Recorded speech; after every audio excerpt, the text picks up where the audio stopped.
Hi అండి, అందరికీ నమస్తే. Mister ruthless husband part 1. ఒక రాత్రి నా మంచం మీద పడుకొని ఇచ్చానని ఇక నువ్వే విక్రమ్ భార్యలని ఊహించుకోవటం మొదలు పెట్టేశావా? సాన్వికి ఇక గట్టిగా బదులివ్వడానికి రెడీ అయింది కోపంతో. పళ్ళను బిగించి కోపంగా ఉంది. మీలాంటి ఊసరవెల్లికి భార్య కావాలని కోరిక నాకు ఏమాత్రం లేదు విక్రమ్. ఆ రాత్రి గదిలోకి నన్ను తీసుకొచ్చింది మీరే. నేను మిమ్మల్ని పిలవలేదే. మీరు బాల్కనీలోకి ఎందుకు వెళ్లారు? ఆ మాటతో విక్రమ్ ఒక్కసారిగా మౌనంగా నిలిచిపోయాడు. ఆమె ప్రశ్నకు సమాధానం చెప్పకుండా నిశ్శబ్దంగా గ్రీన్ టీ కప్పుని చేతిలోకి తీసుకున్నాడు. అది చూసిన సాన్విక పెదవి విరిచింది. ఏమైంది? మాటలు రావట్లేదా మిస్టర్ విక్రమ్ అని మనసులోనే అనుకుంది.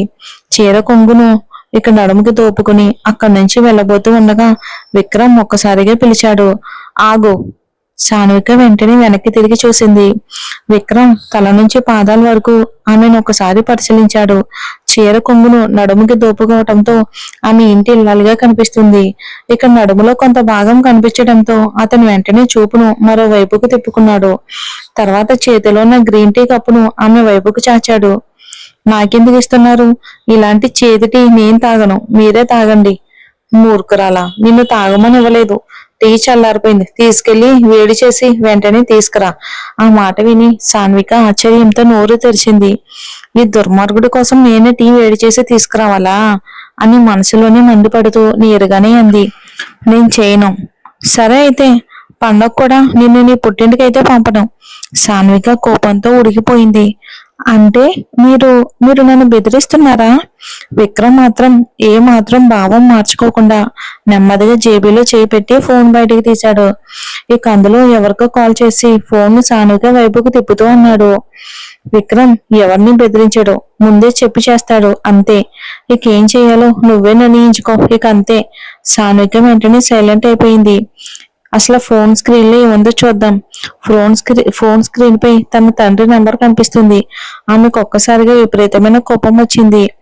ఇంకా క్షణంలో ఆమె తల అంతా వేడెక్కిపోతుంది. దానిపై గుడ్డు పెట్టినా ఉడిగిపోయేంతలా ఉంది. కోపంతో గ్రీన్ టీ కప్పును అతని చేతిలో నుంచి లాక్కుని గబగబా కిందకి వెళ్ళిపోయింది. విక్రమ్ మాత్రం ఆమె వెళ్ళిపోతున్న వైపు ఎలాంటి భావం లేకుండా చూస్తూ నిలబడ్డాడు. పెద్దమ్మ వంటగదిలో ఉన్నారు. సాన్విక ముఖం చిన్నపుచ్చుకుని రావడం చూసి అడిగారు. ఏమైంది సాన్విక?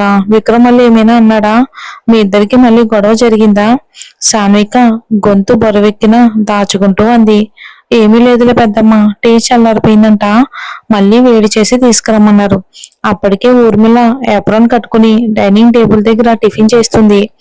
ఆ మాట వినగానే చిలిపిగా నవ్వుతూ అంది. అయ్యో సాన్విక, గంట క్రితమే టీ తీసుకెళ్ళావుగా, అంతసేపు ఏం చేస్తున్నావు? రొమాన్స్ లో మునిగిపోయావా ఏంటి? అప్పుడే నిద్రలేచి మెట్లపై నుంచి కిందకి దిగుతున్న సుమిత్రాదేవి ఆ మాట వినగానే ఒక్కసారిగా కాలు జారి బలంగా తడబడిపోయారు. సమతుల్యం కోల్పోయి మెట్లపై నుంచి కింద పడుతూ నొప్పిగా గట్టిగా కేక వేశారు. ఆ భారీ శబ్దం వినగానే సాన్విక ఉలిక్కి పడింది. ఇంట్లో ఉన్న వాళ్ళందరూ ఒక్కసారిగా అటువైపుకు తిరిగి చూశారు. పెద్దమ్మ వెంటనే స్టవ్ ఆఫ్ చేసి పరిగెత్తారు. సుమిత్రాదేవి నేలపై పడి ఉండడం కనిపించగానే సాన్విక చేతిలో ఉన్న టీ కప్పును అక్కడే పెట్టేసి ఒక్క క్షణం కూడా లేట్ చేయకుండా ఆమె దగ్గరకు పరిగెత్తింది. తన కాలికి ఇంకా పూర్తిగా నయం కాలేదు. అయినా బాధను పూర్తిగా మర్చిపోయి ఆమెను చేరుకుంది. శబ్దం విన్న విక్రమ్ కూడా గదిలో నుంచి వెంటనే బయటకు వచ్చాడు. తల్లి నేలపై పడి ఉండడం చూసి ఆందోళనగా పరిగెత్తుకుంటూ వెళ్ళాడు. సాన్విక ముందే వెళ్లి సుమిత్రాదేవిని నెమ్మదిగా లేపి కూర్చోబెట్టింది. ఆమె ముఖం నేలకు బలంగా తగలడంతో బాగా దెబ్బ తగిలింది. నొప్పి తట్టుకోలేక సుమిత్రాదేవి కన్నీళ్లు పెట్టుకున్నారు. అది చూసిన సాన్విక కళ్ళు తడిశాయి. ఆంటీ, చాలా నొప్పిగా ఉందా? లేచి నిలబడగలరా? ఊర్మిళ అక్క, ఒకసారి చూడండి ఏమైందో. సుమిత్రాదేవి నొప్పితో విలవెల్లాడుతున్నారు. ఆ బాధలో సాన్విక వైపుకు చూసే స్థితిలో కూడా లేరు. ఊర్మిళ దగ్గరికి వచ్చి ఆమె పడిపోయిన తీరు గమనించింది. మొదట ఇది నిజంగానే జరిగిందా లేక నాటకమా అని అర్థం చేసుకోవడానికి ప్రయత్నించింది. కానీ ఏమీ తేలకపోవడంతో సాన్విక వైపుకు తిరిగి చూస్తూ అంది. కాలులో ఎముక విరిగి ఉండొచ్చు. నేను ఎముకల వైద్యురాలిని కాదు. వెంటనే హాస్పిటల్కి తీసుకెళ్ళండి. ఇక అప్పటికి ఇంట్లోని మిగతా వారంతా అక్కడికి చేరుకున్నారు. భార్యను ఆ స్థితిలో చూసిన విక్రమ్ తండ్రి ఆందోళనగా ఆమె దగ్గరకు పరిగెత్తుకుంటూ వచ్చాడు. సుమిత్ర, ఏమైంది? ఎలా పడిపోయావు? అయ్యో! ఎంత పెద్ద ప్రమాదం జరిగిపోయింది. విక్రమ్‌ని చూసి వెంటనే గట్టిగా అన్నాడు. విక్రమ్, వెంటనే కారు తీసుకురా. ఇక ఇప్పుడే హాస్పిటల్‌కి తీసుకెళ్ళాలి. తల్లి దగ్గర సాన్విక ఉండడం చూసిన విక్రమ్ ఇలా అన్నాడు. నువ్వేం చేస్తున్నావు? కాలుని ఎందుకు కదుపుతున్నావు? పక్కకు జరుగు. నేను తీసుకెళ్తాను. సాన్విక సుమిత్రాదేవి కాలుని మెల్లగా రుద్దుతుంది. అప్పుడే ఆమె సాన్వికను గమనించి పళ్ళను బిగించి కోపంగా అంది. ఈ దరిద్రపు అమ్మాయి నీడ పడగానే నా జీవితమే నాశనం అయిపోయింది. నా కొడుకుని మింగేయడమే కాదు, ఇప్పుడు మమ్మల్ని వదిలిపెట్టదు. ఇంట్లో అడుగుపెట్టిన వెంటనే నన్ను జీవితాంతం ఇక కుంటిదాన్ని చేసేసింది. అయ్యో, ఈ అమ్మాయిని వెంటనే ఇంట్లో నుంచి పంపించేయండి.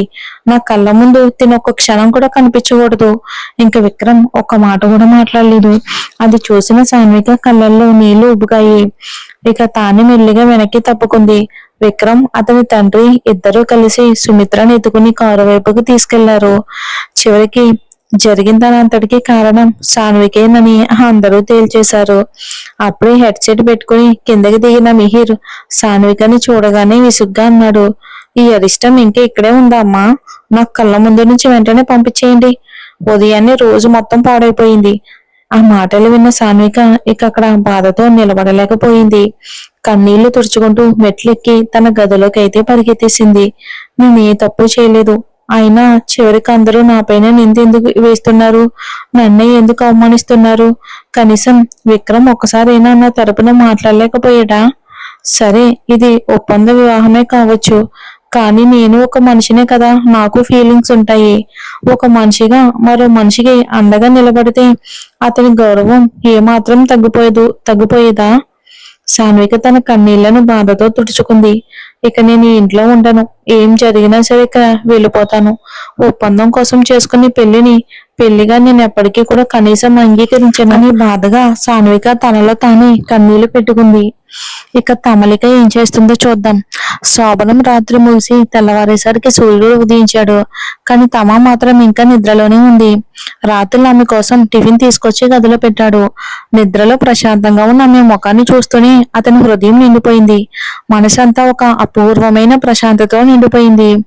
ఆహా, నేను ఎంత అదృష్టవంతుణ్ణి! అంతటి రాజభవనాన్ని వదిలేసి నన్నే నమ్ముకుని నా వెంట వచ్చిన ఈ అమ్మాయి ఇప్పుడు నా పక్కనే ఇంత ప్రశాంతంగా నిద్రిస్తుంది.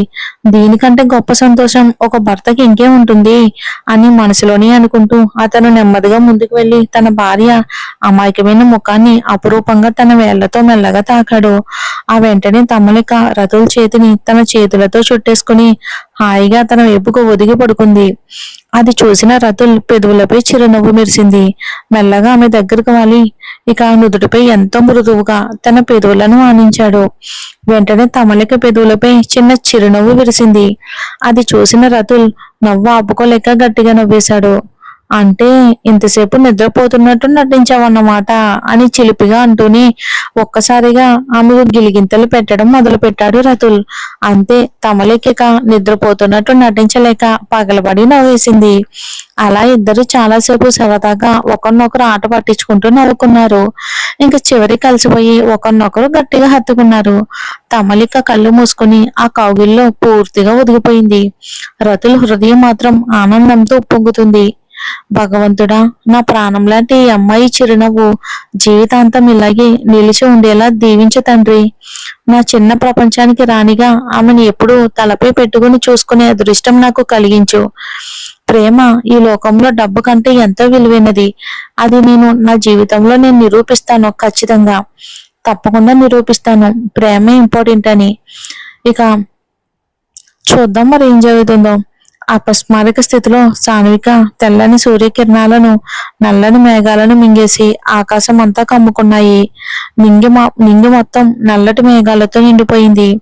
ఇంకొద్దిసేపట్లో ఈ ఉక్కపోతను చీల్చుకుంటూ కుండపోత వర్షం కురవటం ఖాయమని ప్రకృతి చెప్తుంది. అలాగే సాన్విక కళ్ళు కన్నీళ్లతో నిండిపోయాయి. తన బట్టలు అవసరమైన సామాన్లన్నీ సర్దుకుని బ్యాగ్ రెడీ చేసుకుంది. ఆ తర్వాత లగేజ్ ని చేతితో పట్టుకుని గది నుంచి బయటకు వచ్చింది. ఒకసారి కూడా వెనక్కి తిరిగి చూడలేదు. ఎందుకంటే ఆ గదితో ఆమెకి ఎలాంటి అనుబంధం లేదు, ఇంకా మమకారం కూడా లేదు. ఈ 4 గోడలు బయటే బహుశా తనకు ప్రశాంతత దొరుకుతుందేమో అనుకుంది. ఇక ఇంటి గడపను జీవితంలో మళ్ళీ ఎప్పటికీ దాటను అని మనసులోనే గట్టిగా నిర్ణయించుకుంది. ప్రధాన ద్వారం దగ్గరకు రాగానే ఆమె చూపు గడపపై పడింది. వెంటనే ఈ ఇంట్లోకి మొదటిసారి అడుగు పెట్టిన రోజు గుర్తొచ్చింది. ఇక ఆ రోజే గాజు ముక్కలు కాలికి గుచ్చుకుని రక్తం కారింది. అప్పుడు తగిలిన గాయం అసలు ఒక అశుభ సూచనేమో అని అనుకుంటూ ఆమె గుండెల్లో నుంచి భారమైన నిట్టూర్పు వెలువచ్చింది. ఇంట్లో ఈ సమయంలో ఎవరూ లేరు. కనీసం ఎవరి ప్రశ్నలకు సమాధానం చెప్పాల్సిన అవసరం కూడా లేదు. ఆ ఆలోచనకే ఆమె పెదవులపై వెటకారమైన చిరునవ్వు మెరిసింది. ఈ ఇంట్లో పెద్దమ్మ, మీది, ఊర్మిళ తప్ప నన్ను మనిషిగా చూసేవాళ్ళు ఇంకెవరూ లేరు అని మనసులో అనుకుంటూ గడప దాటి బయటకు అడుగుపెట్టింది. బయట నల్లని దుస్తులు ధరించిన కొందరు భద్రతా సిబ్బంది అటు ఇటు తిరుగుతున్నారు. వారిని పట్టించుకున్నట్టే ముందుకు నడవబోతూ ఉండగా వారిలో ఒకరు అడ్డుకుని ఇలా అన్నారు మర్యాదగా, క్షమించండి మేడం, మీరు ఇలా బయటికి వెళ్ళడానికి అనుమతి లేదు. సాన్విక ఆశ్చర్యంగా చూసింది. అంటే ఏంటి? పెద్ద సార్ గట్టిగా ఆదేశించారు మేడం, దయచేసి లోపలికి వెళ్ళండి. ఆ మాటలు విన్న సాన్వికకు కోపం కట్టలు తెంచుకుంది.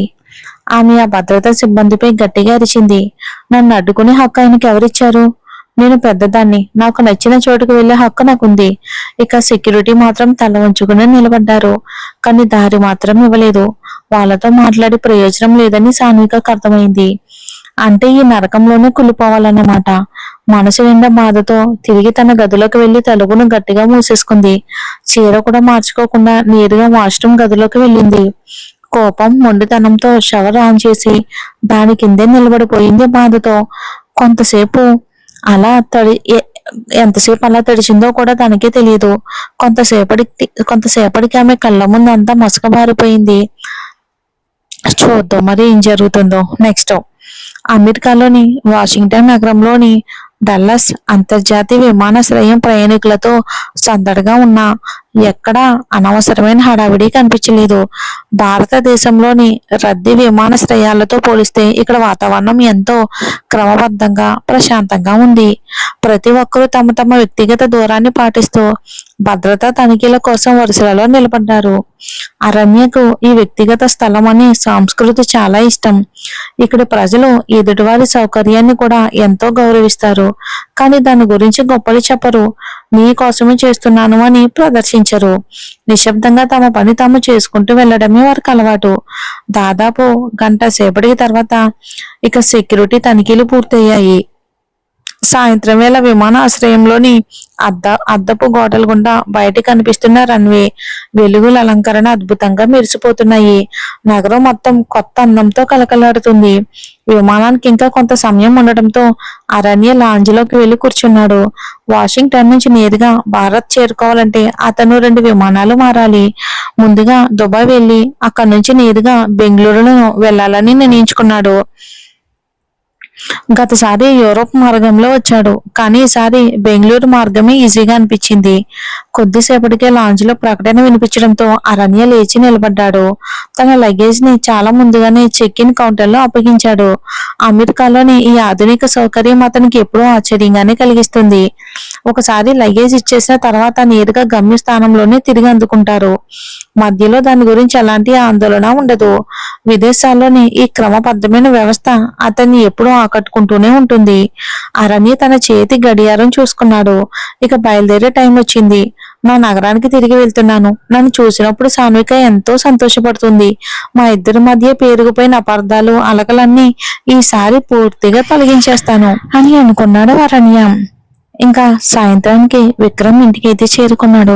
సుమిత్రాదేవి కాలికి తీవ్రమైన గాయం కాకపోయినా ఆమె మాత్రం తీవ్రంగా భయపడిపోయారు.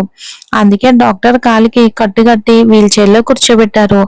ఆమె మాత్రం ఇంకా భయంతోనే వణికిపోతూనే సాన్వికని శపిస్తూ ఉంది. విక్రమ్ ఇంట్లోకి అడుగు పెట్టగానే ఎవరితోనూ మాట్లాడకుండా నేరుగా పై అంతస్తుకు వెళ్ళిపోయాడు. సుమిత్రాదేవిని ఆమె భర్త నెమ్మదిగా లోపలికి తీసుకెళ్తున్నారు. విక్రమ్ ఈ నిర్లిప్త వైఖరిని చూసిన సుమిత్రాదేవి ఏడుపు గొంతుతో అన్నారు, ఆ కాలనాగు నా కొడుకుని పూర్తిగా తన వశం చేసుకుంది. ఇప్పుడు వాడికి భార్య ప్రపంచం అయిపోయింది. ఎంత అరిష్టమైన అమ్మాయిని ఇంటికి తీసుకొచ్చారో. వెంటనే ఆమె భర్త గట్టిగా మందలించాడు. చాలు సుమిత్ర, చాలు, ఇప్పుడు నీ నోరు మూసుకునుండు. అయినా సుమిత్రాదేవి పెదవి విరిచి సాన్వికను తిడుతూనే ఉంది. పెద్దమ్మ మధ్యాహ్నానికి ఇంటికి వచ్చేశారు. భోజనం తీసుకుని ఎన్నిసార్లు సాన్విక గది తలుపు తట్టినా లోపల నుంచి ఎలాంటి స్పందన లేదు. అప్పుడే పైకి వస్తున్న విక్రమ్ని చూసి పెద్దమ్మ అతని దగ్గరకు నడుచుకుంటూ వెళ్ళింది. ఏమైంది పెద్దమ్మ అని విక్రమ్ అడగగానే పెద్దమ్మ ఆందోళనగా అంది. చూడు బాబు, ఆ అమ్మాయి ఉదయం నుంచి గది తలుపే వేసుకుని ఉంది.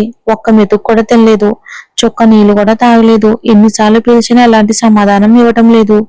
విక్రమ్ చేతి గడియారం చూసుకుని నిర్లిప్తంగా అన్నాడు. ఎప్పుడు ఆకలి వేస్తే అప్పుడే తింటుందిలే, నువ్వు అంతగా ఆందోళన పడాల్సిన అవసరం లేదు. నువ్వు వెళ్ళి అమ్మని చూసుకో. ఇక పెద్దమ్మ ఒక నిట్టూర్పు విడిచింది, ఇంకేం మాట్లాడకుండా. కానీ తల్లి మనసు ఊరుకోలేదు. ఎందుకు ఆమె మనసులో ఏదో అశుభ భావన కలుగుతుంది.